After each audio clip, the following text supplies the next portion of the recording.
وأحسن منك لم تر قط عيني وأجمل منك لم تلد النساء خلقت مبرأ من كل عيب خلقت مبرأ من كل عيب كأنك قد خلقت كما تشاء كتاب أنزلناه إليك مبارك ليدبروا آياته وليتذكر أولو الألباب۔ یہ کتاب برکت والی ہے جسے ہم نے آپ کی طرف نازل فرمایا ہے تاکہ دانش مند لوگ اس کی آیتوں میں غور و فکر کریں اور نصیحت حاصل کریں۔ اللہم صلی علی سیدنا محمد وعلی آل سیدنا محمد بعدد کل ذرۃ مئۃ الف الف مرۃ۔ سامعین و ناظرین اکرام، السلام علیکم ورحمۃ اللہ وبرکاتہ۔ سامعین اکرام، سورہ محمد آیت نمبر 13 اور 14۔ آج کا موضوع، کیا ہم من چاہی زندگی گزار کر جہنم کا ایندھن بننے جا رہے ہیں؟ اس کے ساتھ آج کے سبق کا آغاز کرتے ہیں۔ سب سے پہلے گزشتہ سبق کا اعادہ ہوگا۔ ان اللہ يدخل الذین آمنوا وعملوا الصالحات جنات تجری من تحتها الانہار والذین کفروا یتمتعون ویأکلون کما تأکل الانعام والنار مثوی لهم۔ بے شک اللہ ان لوگوں کو جو ایمان لائے اور نیک اعمال کرتے رہے بہشتوں میں داخل فرمائے گا جن کے نیچے نہریں جاری ہوں گی، اور جن لوگوں نے کفر کیا اور دنیاوی فائدے اٹھا رہے ہیں اور اس طرح کھا رہے ہیں جیسے چوپائے جانور کھاتے ہیں، سو دوزخ ہی ان کا ٹھکانہ ہے۔ سامعین کرام، سورہ محمد آیت نمبر 13، لفظی ترجمہ۔ وَكَأَيٍّ مِّن قَرْيَةٍ، بہت سی بستیاں، کتنی ہی بستیاں تھیں، ہی اشد قوۃ من قریتک التی اخرجتک، جو آپ کی بستی سے طاقت میں بڑھ کے تھی، جس کے رہنے والوں نے آپ کو نکال دیا۔ اہلکناہم، ہم نے ان بستیوں کو بھی ہلاک کر دیا۔ فلا ناصر لہم، ان کا کوئی بھی مددگار نہ ہوا۔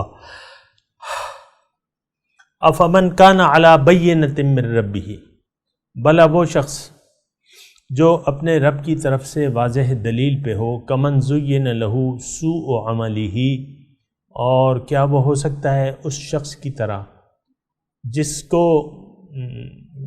کو اس کے برے اعمال جو ہیں اچھے کر کے دکھائے گئے ہوں۔ واتبعوا اہواءہم، اور انہوں نے اپنی خواہشات کی پیروی کی، یعنی یہ دونوں شخص برابر نہیں ہیں۔ سامعین کرام، جو پہلی آیت ہے، آیت نمبر 13، اس میں شان نزول کے حساب سے آپ کو معلوم ہے کہ یہ سورہ محمد 2 ہجری اس کے اوائل میں نازل ہوئی ہے، یعنی جنگ بدر سے پہلے۔ اور ہجرت کا جہاں تک تعلق ہے تو حضور صلی اللہ علیہ وسلم کو مکہ عزیز تھا، اور جب وہ یہاں سے نکالے جا رہے تھے تو انہوں نے کعبے کو مخاطب کر کے یہ کہا کہ اے کعبے، تم مجھے بہت عزیز ہو، لیکن یہاں کے رہنے والے مجھے یہاں رہنے نہیں دیتے، ورنہ میں یہیں رہتا، تمہارے شہر میں رہتا، مکہ کو مخاطب کر کے۔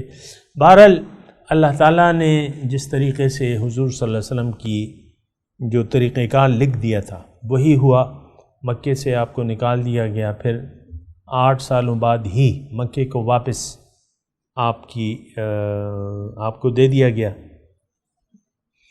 اس پہ قبضہ دے دیا گیا فتح مکہ کی صورت میں، لیکن حضور صلی اللہ علیہ وسلم انصار سے وعدہ کر چکے تھے، اور جب ہجرت ہو رہی تھی نا، ہجرت کے بعد انصار یہ جو ہے تو انہوں نے وعدہ کر لیا تھا کہ اب میں تمہارے پاس ہی رہوں گا مدینے میں۔ تو لیکن اب یہ ہے نا کہ اللہ تعالیٰ اس آیت میں یہ فرما رہا ہے کہ یعنی اس میں مضمون کیا ہے؟ اس میں مضمون یہ ہے کہ حق کی مخالفت جو بھی کرے گا تو اس کو میں ہلاک کروں گا، اس کا کوئی مددگار نہیں ہوگا، یہ مضمون ہے اس میں۔ اور اسی طرح اللہ تعالیٰ فرما رہا ہے کہ پچھلے جو قومیں میں نے ہلاک کی ہیں وہ ان بستی والوں سے زیادہ طاقتور تھیں۔ وَكَأَيٍّ مِّن قَرْيَةٍ هِيَ أَشَدُّ قُوَّةً مِّن قَرْيَتِكَ الَّتِي أَخْرَجَتْكَ، لیکن میں نے ان کو بھی ہلاک کر دیا۔ یعنی جو مکے کے قریش مکہ تھے ان سے زیادہ وہ بستیاں جو طاقت والی تھی، قوم نوح تھی، قوم عاد تھی، قوم سمود تھی، تو یہ بڑے طاقتور قوم تھے۔ وَإِذَا بَطَشْتُمْ بَطَشْتُمْ جَبَّارِينَ، تو لیکن اللہ تعالیٰ کا جب فیصلہ ہوا تو اس میں ایک مضمون اگر ہم اپنے لیے نکالیں اور سمجھیں اس کو کہ دیکھیں جتنے بھی آپ کی پاس طاقت ہے، اصل میں اصل بات تو یہ ہے کہ ہم ایک سوئی ہوئی قوم ہیں، ہم ایک غافل قوم ہیں۔ لیکن اگر کوئی اپنے مال و دولت پہ مغرور ہے، اپنی ذاتی حیثیت پر مغرور ہے، اور اس کو اپنی حیثیت کا کوئی غلغلہ ہے یا اتراتا ہے معاشرے میں، جو اللہ تعالیٰ نے اسے اقتدار دے رکھا ہے، پیسہ دے رکھا ہے، تو یہ اقتدار اور یہ پیسہ اور یہ سارے کچھ اللہ تعالیٰ فرماتا ہے یہ کسی کام کی نہیں ہے۔ میرا جب فیصلہ آ جائے نا تو بس تمہیں پھر مٹنا ہوتا ہے۔ تو یعنی حق جو ہے وہ اللہ تعالیٰ اس کو ہلاک کر دیتا ہے۔ آپ کو میں نے یہ بات بتا رہا ہوں، تھوڑا سا غور سنیں، اس پہ غور بھی کریں نا۔ اہلکناہم فلا ناصر لہم، بہت سی بستیاں جو طاقتور تھیں ان کو میں نے ہلاک کر دیا۔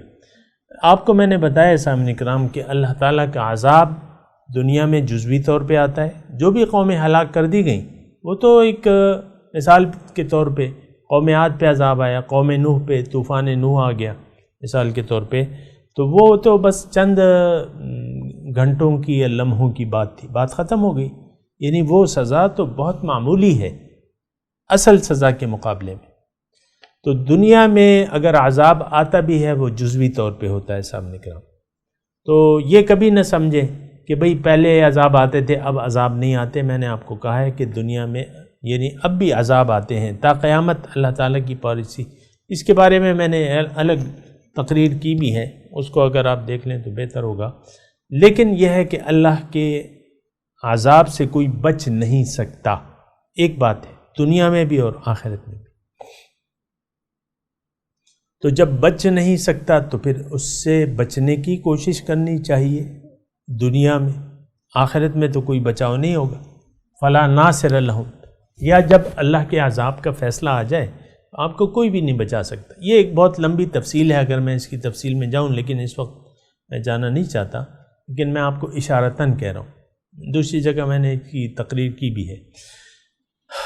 تو جب اللہ کا عذاب کا فیصلہ ایک قوم پہ آ جائے یا فرد پہ ہو جائے، فرد بھی شامل ہے، میں اور آپ شامل ہیں سامنے کرام اس عذاب کا مزہ چکھنے میں، یعنی انفرادی طور پہ بھی لوگ، اللہ کا عذاب انفرادی طور پہ بھی آج تک آ رہا ہے، آتا رہے گا قیامت تک، اللہ تعالیٰ کا یہ قانون ہے سامنے کرام۔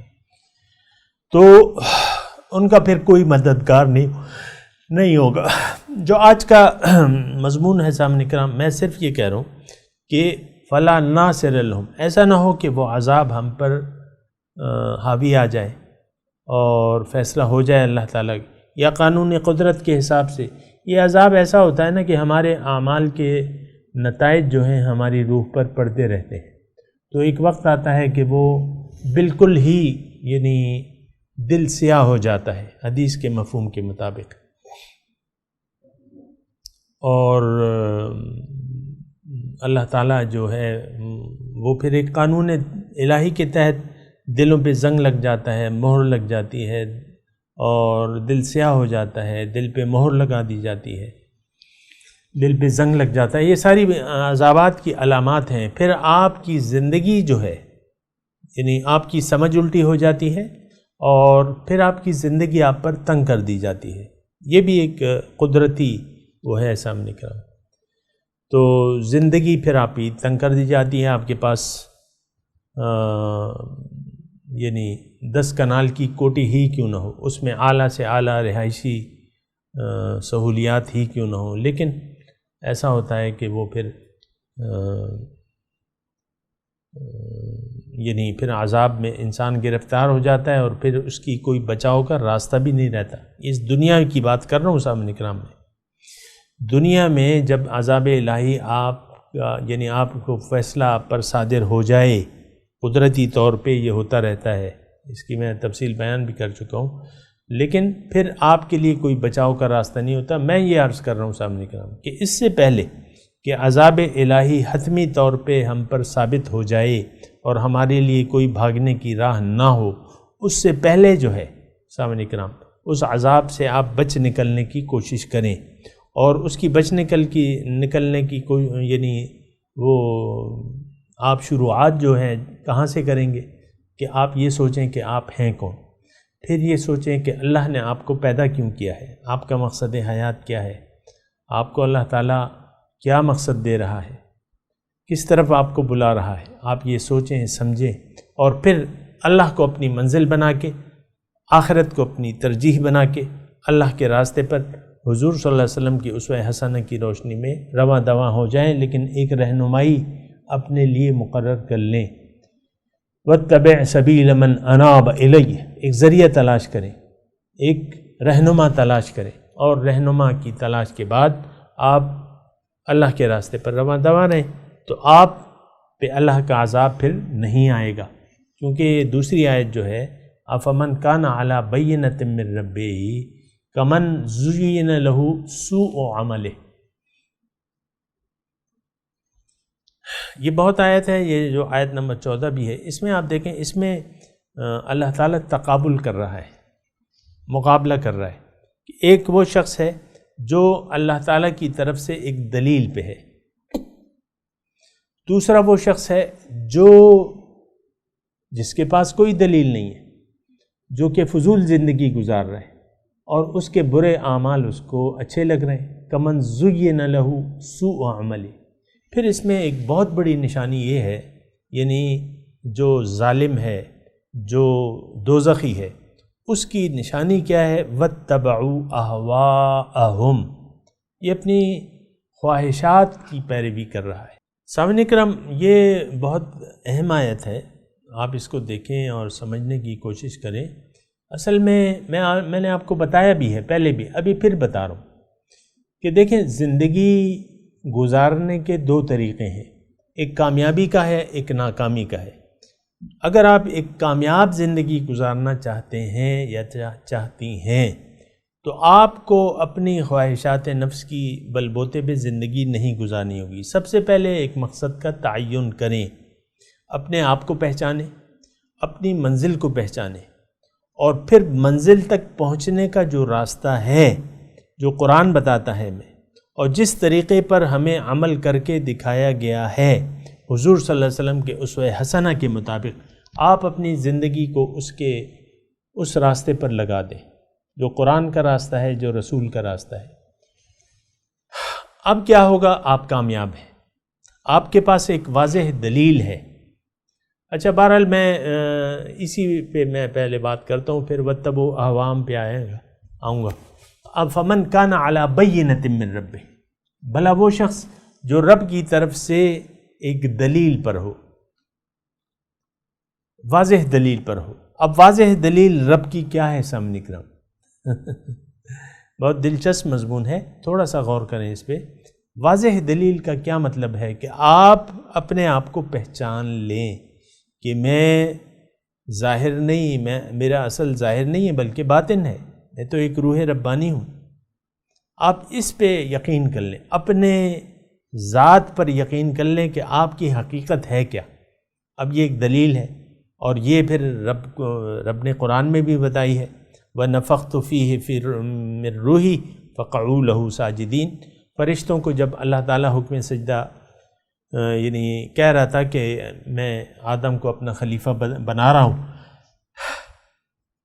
تو جب اس کے میں ظاہری قالب کو برابر کروں تو تب تم نے اس کو سجدہ نہیں کرنا، لیکن جب میں اس میں اپنی روح پھونکوں وَنَفَخْتُ فَإِذَا سَوَّيْتُهُ وَنَفَخْتُ فِيهِ مِن رُوحِي فَقَعُوا لَهُ سَاجِدِينَ، پھر تم نے اس کو سجدہ کرنا ہے۔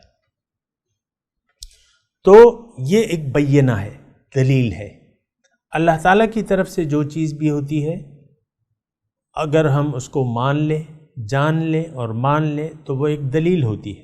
اللہ تعالیٰ کی طرف سے نبی آئے ہیں، وہ ایک دلیل پہ ہیں۔ اللہ تعالیٰ نے ہمیں یعنی قرآن کی نعمت سے نوازا ہے، یہ ایک دلیل ہے ہمارے پاس۔ اللہ تعالیٰ نے ہمیں اسلام کا راستہ بتایا ہے، اسلام کا طریقہ دیا ہے، یہ ایک دلیل ہے، واضح دلیل ہے۔ تو اسی طرح یعنی اللہ تعالیٰ نے ہمیں ہماری منزل بتائی ہے، یہ ایک دلیل ہے۔ کیا وہ کیا ہے؟ وَأَنَّ إِلَىٰ رَبِّكَ الْمُنْتَهَىٰ، اے انسان تیری منزل تیرا رب ہے، تم نے رب کے پاس جانا ہے۔ اِنَّا لِلَّهِ وَإِنَّا إِلَيْهِ رَاجِعُونَ، ہم اللہ کے ہیں اور اللہ کے پاس ہمیں جانا ہے۔ یہ سب دلائل ہیں ہمارے پاس، ٹھوس ثبوت ہیں، ٹھوس۔ دیکھیں ٹھوس بینہ وہ چیز ہوتی ہے جو رب کی طرف سے ہو۔ یہ بات ذرا نوٹ کر لیں۔ کسی نے کہا فلاں یہ کہہ رہا ہے، ڈھمکانا یہ کہہ رہا ہے، میرا یہ خیال ہے، فلاں فلاسفر کا یہ کہنا ہے۔ آج کل ہم ایسے بعض اوقات یہ سوشل میڈیا پہ مصنوعی قسم کے دانشور آئے ہیں جو لوگوں کو درس دیتے ہیں، لیکچرز دیتے ہیں، اور ان کی زندگی اب پتہ نہیں ان کی، میں تو یہ نہیں کہہ رہا، لیکن یہ ہے کہ مصنوعی لیکچرز، مصنوعی دانشور آئے ہوئے ہیں جو اپنے آپ کو بڑے دانشور قرار دیتے ہیں، اور لوگ ان کی باتوں پہ تالیاں بھی بجاتے ہیں، یہ بھی کرتے ہیں وہ بھی کرتے ہیں۔ لیکن دیکھیں دلیل رب کی طرف سے ہوتی ہے، یہ ایک بات نوٹ کر لیں۔ ہمارے جو بھی تجربات ہیں اور آپ اپنے تجربات لوگوں کو بتاتے رہیں تو وہ ایک الگ بات ہے، لیکن اگر آپ اللہ کے قرآن سے کوئی بات لاتے ہیں، اس کے ذریعے کوئی فیصلہ کرتے ہیں، اس کے ذریعے کوئی حقیقت بتاتے ہیں، وہ دلائل ہیں، اصل دلائل وہ ہیں۔ افمن کان علی بینۃ من ربہ، ایک وہ شخص جو واضح دلیل پہ ہو۔ اب دیکھیں اسی بات کو اگر لے لیں آپ تو ہم آج بغیر کسی دلیل کے زندگی گزارے۔ دیکھیں عام طور پہ میں کہتا ہوں کہ ہماری منزل جو ہے وہ ظاہر ہے، باطن نہیں۔ اسی دنیا کو ہم نے اپنی حقیقت قرار دے کے اسی کے پیچھے دوڑ رہے ہیں۔ بہت یعنی اکثریت لوگوں کی ان کی دوڑ جو ہے وہ ظاہر تک ہے، ظاہری ہی کو ان لوگوں نے اپنا مستقبل قرار دے دیا ہے، لیکن اس کی کوئی دلیل نہیں ہے ہمارے پاس۔ میں مسلمانوں سے مخاطب ہوں، میں اپنی قوم سے مخاطب ہوں۔ آپ جس نظریے کی بنا زندگی گزار رہے ہیں، آپ کے پاس اس کی کوئی دلیل نہیں ہے۔ دنیا کو آپ نے مستقبل قرار دے دیا ہے، آپ کے پاس کوئی دلیل نہیں ہے۔ آپ نفسانی خواہشات کو اپنا خدا مان چکے ہیں، آپ کے پاس اس کی کوئی دلیل نہیں ہے، کوئی وضاحت نہیں ہے اس کی کہ خواہشات کی میں پیروی کر رہا ہوں اور کرنی چاہیے۔ آپ کے پاس کوئی دلیل ہے نہیں۔ ہاں ایمان والوں کے پاس دلیل ہوتی ہے۔ ایمان والا کون ہے؟ جو اپنے آپ کو پہچان لے، جو اپنی منزل کو پہچان لے، جو یقین کر لے جنت ہے، دوزخ ہے، بعث بعد الموت ہے، اس پر قرآن کے اللہ کے کہنے کے مطابق یقین کر لے، تو یہ دلائل ہیں سامنے کرام۔ مومن ایک دلیل پہ زندگی گزارتا ہے، مومن کا ہر کام ایک دلیل پہ ہوتا ہے، اس کے ہر کام میں للہیت ہوتی ہے۔ یہ بات نوٹ کر لیں سامنے، اس کے ہر کام میں للہیت ہوتی ہے۔ ان صلاتی و نسکی و محیایا و مماتی للہ رب العالمین، میرے تمام کام اللہ کے لیے ہیں، میری زندگی اور میری موت اللہ کے لیے، اس میں کوئی شریک نہیں ہے اس کا۔ تو مومن کی زندگی جو ہے وہ ایک دلیل پہ ہوتی ہے۔ افمن کان علی بینۃ من ربہ کمن زین لہ، اب جو دوسرا گروہ ہے لوگوں کا، تو اللہ تعالیٰ اس کی یعنی دو صفات بیان کر رہا ہے، تھوڑا سا اگر غور کریں آپ۔ ایک تو حق، حق پرست ہے اور دوسرا باطل پرست ہے، دوسرا گروہ باطل پرست ہے۔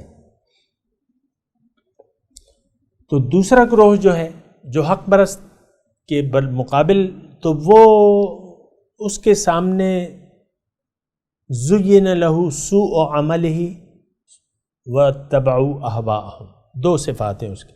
جو وہ کام کر رہے ہیں غلط بغیر دلیل کے، جو زندگی وہ گزار رہے بغیر دلیل کے، اس کو وہ اچھا سمجھ رہا ہے، اس کو عین ہدایت سمجھ رہا ہے، عین صحیح سمجھ رہا ہے۔ بہت سے لوگ آپ کو مل جائیں گے جو اسلام کی تشریحات آپ کو اپنے انداز میں کر کے دے رہے ہوتے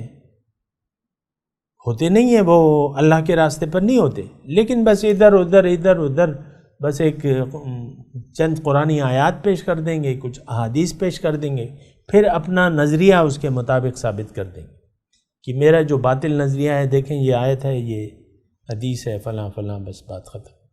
تو برے اعمال، یہ برے اعمال ہیں کہ آپ قرآن اور حدیث کو اپنی خواہشات کے مطابق ڈھال لیں۔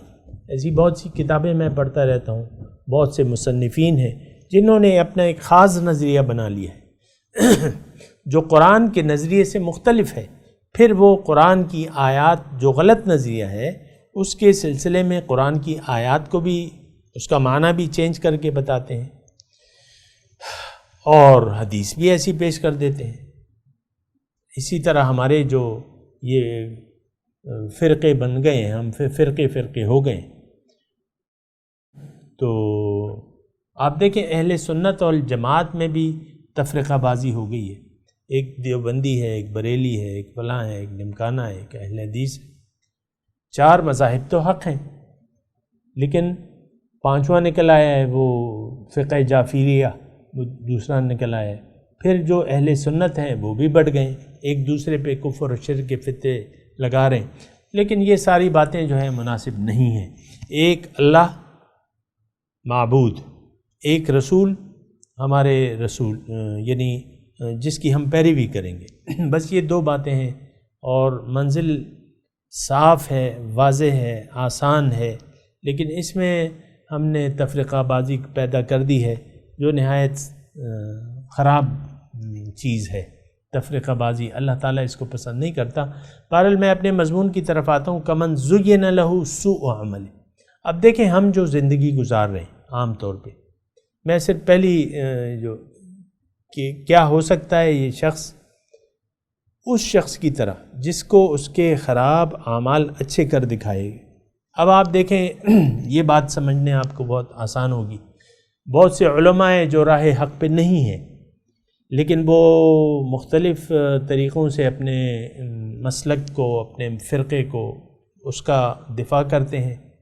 بعض علماء کا تو وتیرہ یہی ہے کہ وہ اختلافی مسائل میں پڑے ہوئے ہیں، اور اختلافی مسائل ہی ان کی روزی روٹی کا ذریعہ ہے۔ اپنے جو مسلک ہے، حق مسلک، تو مطلب یہ ہے کہ مجھے تو بہت کم لوگ ایسے نظر آتے ہیں جو حق پرست ہیں۔ بہرحال میں اس پہ بات نہیں کر رہا، میں نے صرف یہ کہہ رہا ہوں کہ کمن زُیِّنَ لَهُ سُوءُ عَمَلِ، جس کو اس کے برے اعمال۔ اب دیکھیں ہم جو زندگی گزارے عام طور پہ سامنے نکلا، وہ اچھے اعمال تھوڑی ہیں۔ ہمارا جو عام قومی رویہ ہے، یہ رشوت ہے، یہ کرپشن ہے، یہ سود خوری ہے، 1-2 خرابیاں تو نہیں ہیں، لیکن ہم سب کو ہم کہہ رہے ہیں کہ بس ٹھیک ہے، یہ اچھا ہے عمل۔ زُیِّنَ لَهُ سُوءُ عَمَلِ، ایک چور چوری کرتا ہے، ڈاکو ڈاکہ ڈالتا ہے، زانی زنا کرتا ہے، اور شرابی شراب پیتا ہے، پھر اس میں وہ نماز بھی پڑھتا ہے اور روزے بھی رکھتے ہیں۔ آپ یہ دیکھیں دفتر کھلا ہوا ہے مثال کے طور پہ، میں نے آپ کو کہا ہے کہ ایک ادارہ ایسا نہیں ہے جو رشوت اور کرپشن سے پاک ہو، ہر ادارے میں۔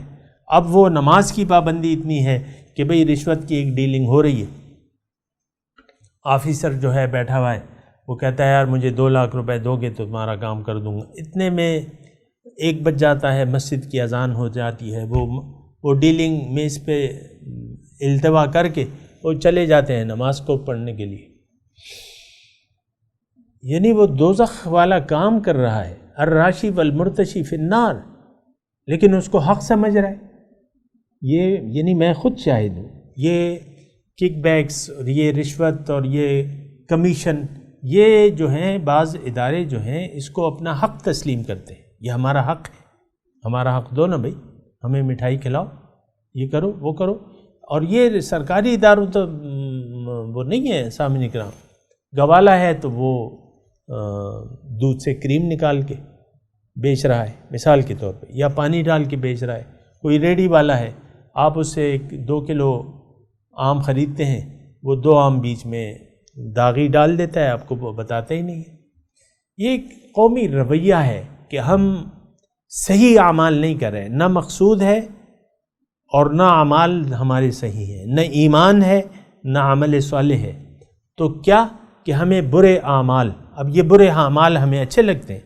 ایک آفیسر بیٹھ کے رشوت لے رہا ہے، کرپشن کر رہا ہے، یہ کر رہا ہے، تو وہ اس نے متشرع بھی ہے مثال کے طور پہ. حالانکہ داڑھی تو یعنی صرف اسلام،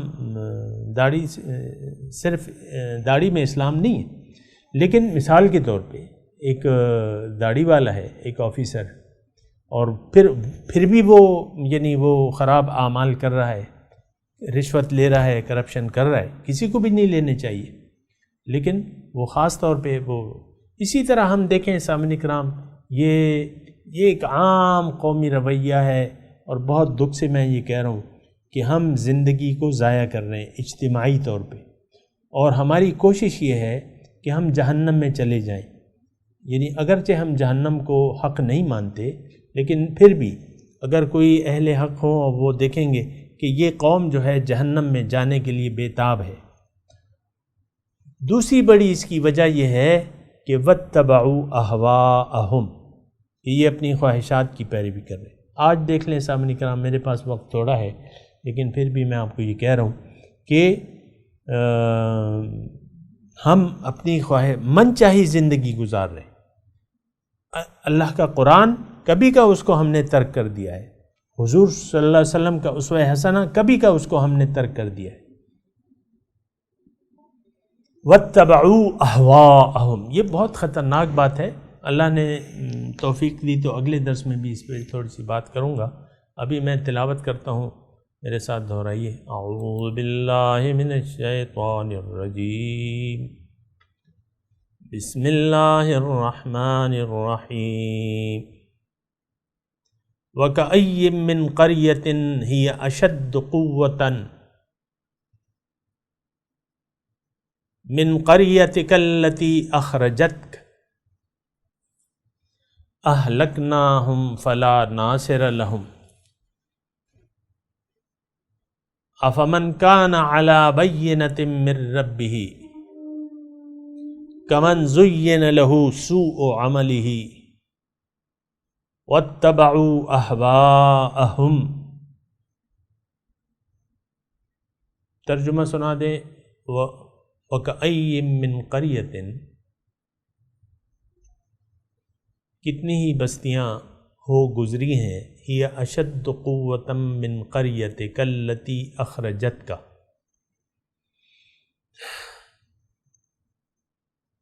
جو زیادہ طاقتور تھیں اس بستی والوں سے جنہوں نے آپ کو نکال دیا. اہلکناہم، ان کو میں نے ہلاک کر دیا. فلا ناصر لہم، ان کی کوئی مدد نہ ہوئی، کوئی بھی ان کا مددگار نہ ہوا. افمن کان علی بینۃ من ربہ، بھلا وہ شخص جو ایک واضح دلیل پہ ہو اپنے رب کی طرف سے. کمن زین لہ سوء عملہ، کیا ہو سکتا ہے وہ شخص اس کی طرح جس کو اس کے برے اعمال اچھے کر دکھائے ہیں. وَاتَّبَعُوا أَهْوَاءَهُمْ، اور انہوں نے اپنی خواہشات کی، وہ اپنی خواہشات کی پیروی کرتے ہیں. اب ان آیات کی تلاوت اور ترجمہ. وَكَأَيٍّ مِّن قَرْيَةٍ هِيَ أَشَدُّ قُوَّةً مِّن قَرْيَتِكَ الَّتِي أخرجتك أهلكناهم فلا ناصر لهم. How many a town was more powerful than your town which evicted you? We destroyed them, and there was no helper for them. أفمن كان على بينة من ربه كمن زين له سوء عمله واتبعوا أهواءهم. Is he who stands upon evidence from his Lord like someone whose evil deed is made to appear good to him, and they follow their own desires? سامعین کرام، اس کے ساتھ ہی آج کے درس کا وقت اختتام کو پہنچا۔ اگلے درس میں انشاءاللہ ملاقات ہوگی۔ وآخر دعوانا ان الحمد للہ رب العالمین، والسلام علیکم ورحمۃ اللہ وبرکاتہ۔